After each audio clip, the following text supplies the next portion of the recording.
என்ன பண்ணுறேன்னு பார்க்குறீங்களா? சுத்தமான தேனை பாட்டிலில் பேக் பண்ணிகிட்ருக்கேன். அடா தேன் உள்ளே போக மாட்டேங்குது, அவ்வளோ டென்சிட்டியாக இருக்குது தேன். இப்படி கீழே கட்டு கைசிங்க பாருங்கள், தேனே போக மாட்டேங்குது பார்த்தீங்களா? இது பார்த்திங்கன்னா சுத்தமான தேனுங்க, எந்த ஒரு கலப்படமே கிடையாது, பியூர் ஹனி. நீங்கள் வாங்கி பார்த்துட்டு ட்ரை பண்ணி பாருங்கள். சப்போஸ் உங்களுக்கு இந்த தேன் பிடிக்கலன்னா நீங்கள் வந்து ரீஃபண்ட் பண்ணிக்கலாம். ஏன்னா அவ்வளோ பியூராக இருக்கும் தேன். பட் பார்த்திங்கன்னா நான் தேன் எடுக்கிற வீடியோ என்னால் இப்போ கொடுக்க முடியலை. நான் சென்னையில் இருக்கிறேன். ஊருக்கு போனதுக்கப்புறம் பார்த்திங்கன்னா எப்படி தேன் எடுக்கிறோம் அப்படிங்கிற வீடியோலாம் நான் போடுறேன். ஸோ இது பார்த்திங்கன்னா 1/2 லிட்டர் தேன். ஸோ 1/2 கிலோ தேன் நம்ம எவ்வளோ கொடுத்துட்ருக்கோம் அப்படி பார்த்தீங்கன்னா 349 கொடுத்துட்ருக்கோம், ப்ளஸ் ஃப்ரீ ஷிப்பிங்கோட.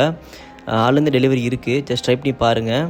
நம்மக்கிட்ட மோஸ்ட்டாக நிறைய கஸ்டமர் என்ன கேட்குறாங்க அப்படின்னா, தேன் ஒரிஜினல் தேனான்னு கேட்குறாங்க.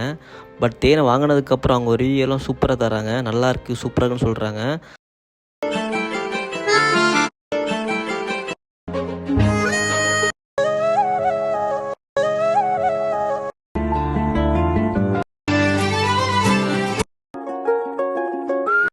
உங்களுக்கு சுத்தமான தேன் வேணும் அப்படின்னா ஸ்க்ரீனில் தெரிய நம்பருக்கு நீங்கள் வாட்ஸ்அப் பண்ணுங்கள்.